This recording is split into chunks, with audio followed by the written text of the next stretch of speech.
Assalamualaikum warahmatullahi wabarakatuh. Salam sehat dan bahagia. Saya, Pembayun Asri Arimurti, calon guru penggerak Angkatan 5 dari Kabupaten Seruyan, Provinsi Kalimantan Tengah. Dalam video kali ini, saya akan menampilkan pengimbasan modul budaya positif kepada para pemangku kepentingan dan guru di SMA Negeri 1 Kuala Pembuang.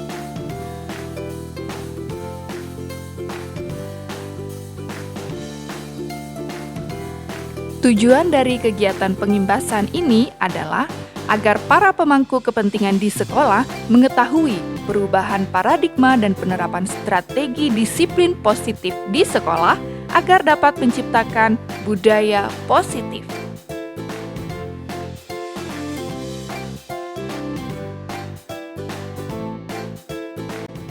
Bapak-bapak Wakil Kepala SMA 1 Kuala Pembuang dan Bapak Ibu guru yang saya hormati. Alhamdulillah hari ini kita bisa berkumpul bersama untuk mendengarkan sedikit dari materi yang sudah saya dapatkan pada program pendidikan guru penggerak.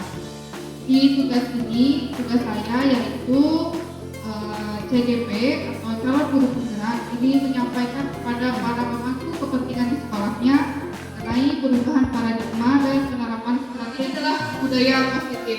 Jadi budaya positif sendiri merupakan perwujudan dari nilai-nilai atau keyakinan universal yang diterapkan di sekolah.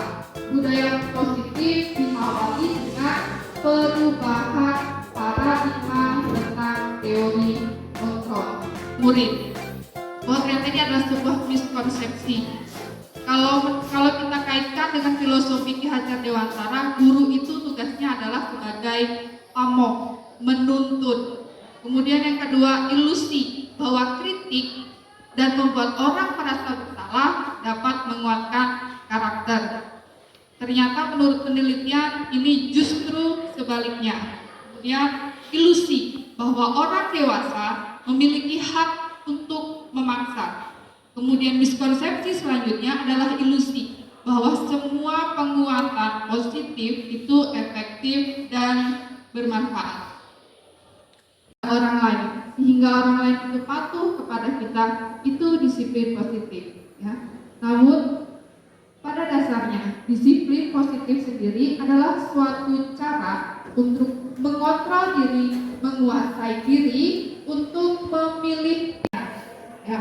Kemudian juga menurut Diana juga bahwa motivasi dalam perilaku disiplin yang harus ditimbulkan dari murid itu adalah motivasi intrinsik atau yang berasal dari dalam diri, bukan motivasi ekstrinsik. Motivasi intrinsik itu adalah kesadaran diri untuk melakukan sesuatu bukan karena tekanan, bukan karena takut akan hukuman, bukan karena sekedar kepatuhan atau mendapatkan nilai dari orang lain. Nah, selanjutnya adalah ini ya, berkaitan dengan yang tadi mengenai motivasi perilaku manusia. Ada 3 motivasi perilaku manusia. Yang pertama adalah untuk menghindari ketidaknyamanan atau hukuman. Yang kedua, untuk mendapatkan imbalan atau penghargaan orang lain. Dan yang ketiga, untuk menjadi orang yang mereka inginkan dan menghargai diri sendiri dengan nilai-nilai yang mereka percaya. Nah, kalau menurut instruktur dan juga guru pamong dan juga hasil diskusi kami itu, yang ketiga inilah yang kita harapkan itu nanti muncul dalam diri murid kita, yaitu motivasi intrinsik. Kemudian selanjutnya ini adalah pemenuhan kebutuhan dasar manusia. Ini kalau para ahli sosiologi pasti sudah hatam teori ini ya. Jadi ada 5 pemenuhan kebutuhan dasar manusia, itu ada penguasaan, kasih sayang dan rasa diterima, bertahan hidup, kesenangan dan kebebasan. Ini jika murid kita ada terjadi sesuatu perilaku yang mungkin menyimpang, sering melanggar disiplin, bisa jadi kelima pemenuhan kebutuhan dasarnya ini ada salah satunya yang tidak atau belum terpenuhi. Itu menurut teori. Nanti orang dikasih penguatannya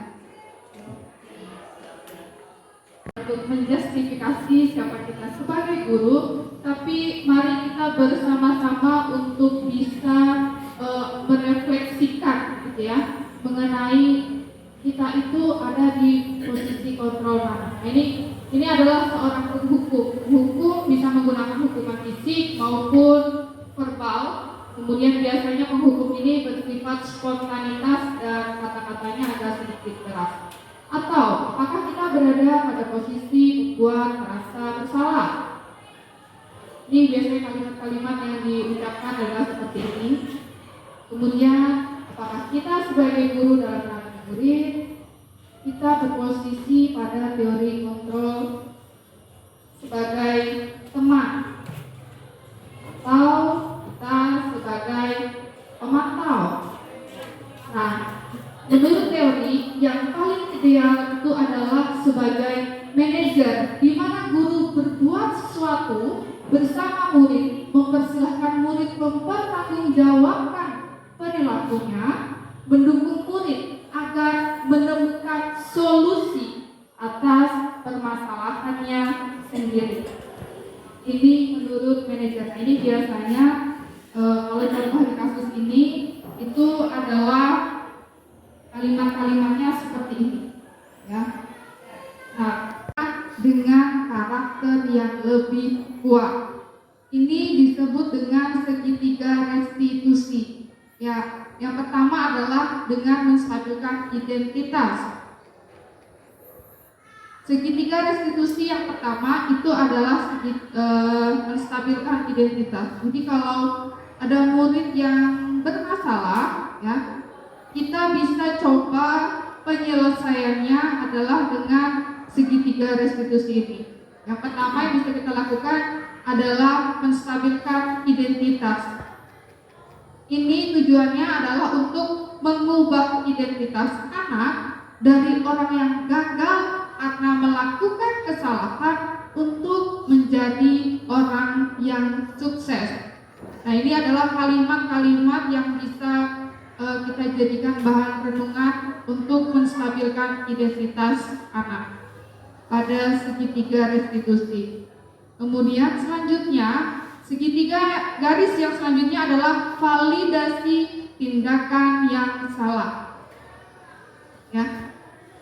Di sini adalah kita berusaha untuk tidak menghakimi atas apa yang sudah atau kesalahan yang sudah dibuat oleh murid.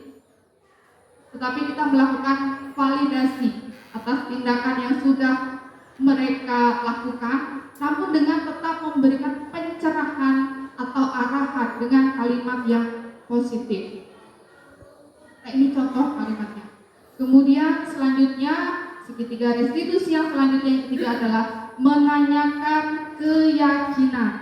Ya, inilah yang dimaksud dengan goals-nya dari menumbuhkan motivasi intrinsik, menumbuhkan motivasi di dalam diri anak, bahwa mereka yang bersalah itu tidak selamanya bersalah, tetapi bagaimana kita membuat anak itu, mereka itu bertanggung jawab untuk memperbaiki.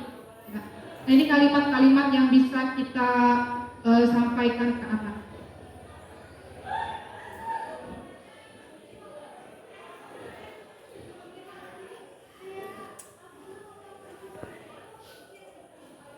Bisa ulun sampaikan mengenai penanaman budaya positif. Pada dasarnya kita semua, ulun yakin kita itu sudah melakukan penerapan ini semua pada prakteknya. Tinggal bagaimana nanti kita menguatkan. Dan harapan terbesar ulun adalah agar nanti kita itu bisa bersama-sama berbagi cerita, tips gitu ya. Mungkin Bapak Ibu ada yang berhasil gitu ya, mungkin menangani kasus pada anak-anak tertentu. Itu kita bisa sering lagi berkolaborasi. Khususnya untuk kelas ulun 11 IPS 5 ya. Ini sudah ulun lakukan dengan menerapkan keyakinan kelas. Jadi membuat anak-anak itu yakin bahwa mereka itu adalah orang gitu ya. Dan ulun berusaha untuk tidak lagi mengungkit-ungkit kesalahan mereka, tapi mengingatkan gitu. Ya walaupun ini semua perlu proses, gitu ya. Tetap mungkin hukuman apa istilahnya punish and reward and punishment ya itu masih bisa kita terapkan di sekolah kita. Ya terima kasih Bapak Ibu, ulun rasa ini aja yang bisa ulun sampaikan. Untuk selanjutnya kalau ada tugas ulun lagi mohon bantuannya, masukan, dukungan maupun kritik yang membangun. Ulun akhiri untuk hari ini. Assalamualaikum warahmatullahi wabarakatuh.